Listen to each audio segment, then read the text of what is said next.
My name's Tom Truelove, and I have a little farm called Truelove Farms in Morris, Connecticut, which is up by Litchfield in the Northwest Hills. How you doing? Come on in. And we are in our 9th year of farming. I started the farm on some land that I lease from family friends. I had 9 years ago an idea to try, I was very inspired obviously by the resurgence, come on in local food and agriculture. And for me, I was very drawn to the idea of raising livestock. One of the reasons I got into farming was because I was very frustrated and disgusted by our industrial food system in terms of how it treats and raises livestock. And so I wanted to make a difference. And being inspired by sort of the heroes that we all probably have come on in, the Wendell Berries and the Joel Salatins. I was at a point in life where I said, well, let's take a stab at it and let's try something different. So I bought 4 piglets from Vermont and I started the farm and grew little by little. And basically we have about 110 acres, of which about 50 acres are pasture and the rest is all woods, wetland, brushland. And when I took on the farm, it had been hayed, but it was pretty depleted, pretty overgrown. So my goal was to try a little bit of regenerative agriculture. And so like I said, we've got about 110 acres. We raise grass-fed beef. I've got about 30 head right now. We raise pasture-raised poultry, chicken, turkey, pasture-raised laying hens. We've got about 600 laying hens for eggs. And our biggest sort of tentpole commodity is our pasture-raised pork. So let's click over to why raise pigs. So the reason I'm doing this presentation is because I really want to be an evangelist for local pork.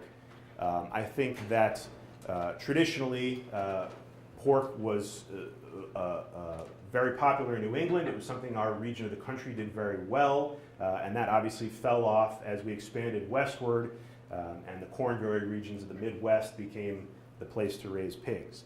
But I think one of the ways we can get back to a sort of food sovereignty in New England is to start with a livestock that is very easy to raise, works well on any farm, almost any size piece of land, is popular, and is a good starting point.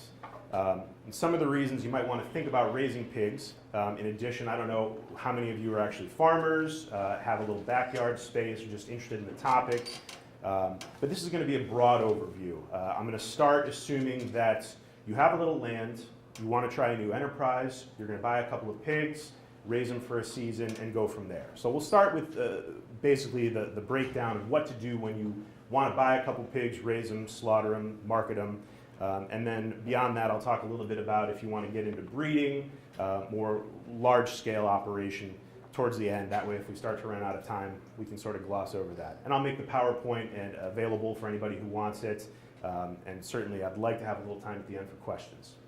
So anyways, like I said, why raise pigs? Why jump to pigs? And to break down, one, low commitment. The beauty of a pig is that it's ready to go in one market season. Obviously, everything we do here in New England is broken down by seasons. There's summer, there's winter, and there's mud season. So you don't have a whole year. Grass-fed cattle or any cattle are going to take at least 2 years. Even sheep, depending on what season you breed them in, are going to take 9 months to a year. Goats, about the same. So in terms of the large livestock, pigs are a great entry point. You can get them in the spring, you can slaughter them in the fall, and you're good to go. They're easy to feed. Feed is readily available. You can also use waste, as I'll get into more in the presentation. Very easy to fence. Pigs are smart enough to learn electric fencing very quickly. So fencing is easy and relatively cheap. Great way to make use of household and farm waste. If you have a farm, this is a way to turn your unsaleable product into saleable pork. They're prolific. If you want to start breeding, you can breed pigs and you can have 2 litters a year, producing up to 12 pigs per litter.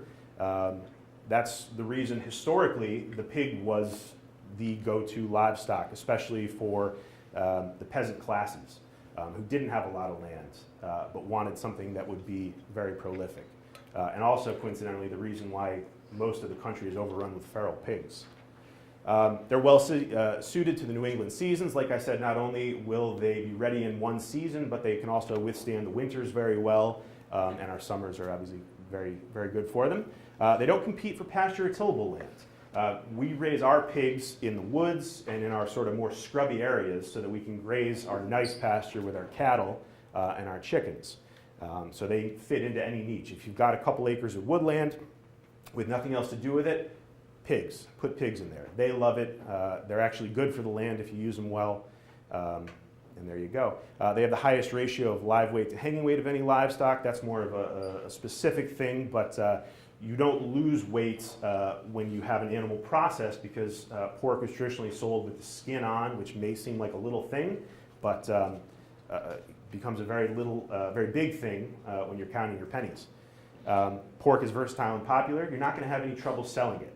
Unfortunately, some of our more sustainable options when it comes to meat, like rabbit, goats, which are probably the two most sustainable meats, aren't super popular.